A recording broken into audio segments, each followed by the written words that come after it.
Now joining us at Post 9 here to discuss Toney of Plexo Capital. Welcome to our coast. Thank you. It's good to catch up with you here. Absolutely. I think the big takeaway from all this is very capital intensive, i.e., we're going to need to raise more money, right? Is that how you're thinking about it? Absolutely, that will be the case. That line of credit is clearly just there as a financial backstop. You know, I would expect to see another massive financing round within the next couple of years, even with all of the growth. I think the hope is things get a little more efficient as time goes on. We'll see. What about profitability? I mean, how should we be thinking about that or lack thereof at this point? Yeah, you know, clearly they're not too concerned about profitability at this point. I think there's a few different drivers, right? So the top line revenue growth looks good, right? It's terms of, you know, I think they're forecasting about 11 to 12 billion next year, maybe 25, 26 billion in 26. That looks good.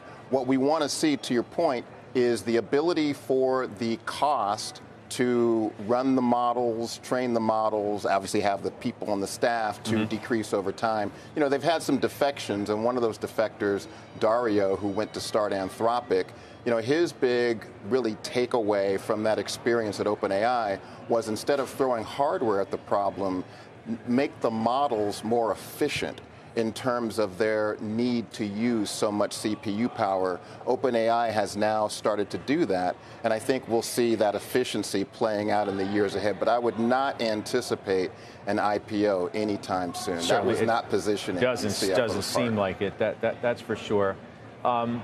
It's really, are you, when you're out in the valley, so I mean, I don't know what surprises you in terms of valuations anymore because you've seen a lot, but the meteoric growth of this company, where it was valued even at the beginning of this year to where it is now. What's your reaction? Or so. What's your reaction to all that? It's partially the excitement around AI, which some people might make excitement and change that word to hype. But I think it also just shows the gravitational shift that we're seeing towards, first, software being incorporated into all these companies. As Mark Andreessen famously said, you know, software will eat the world. That's happened. If every company is a software company, then therefore every company is or will be an AI company. And I think we're just now starting to see this happen. Plus, and this is what's a little bit different this time, the fascination on the consumer side because of the success with ChatGPT. I'm curious your reaction too when they say, hey, we love your money, NVIDIA, Microsoft, and this, that, and the other, but don't invest in any of our competitors. To which Bill Gurley, who I'm sure you know, tweeted, that's just inviting money to go to the competition. We've seen this movie before. What's your view here of that?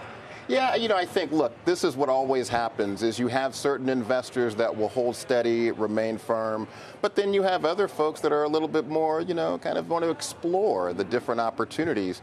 And I think that there's just so much need for money to go to these companies. It's just massively capital intensive, and there are very few players that can write these large checks. So, yeah, I don't know how realistic it is, but, you know, I think we'll see certain. Microsoft obviously is going to remain. Their finances and futures are tied together. So I don't think we'll see anything happening with Microsoft going out. But with some of the other players, we'll see.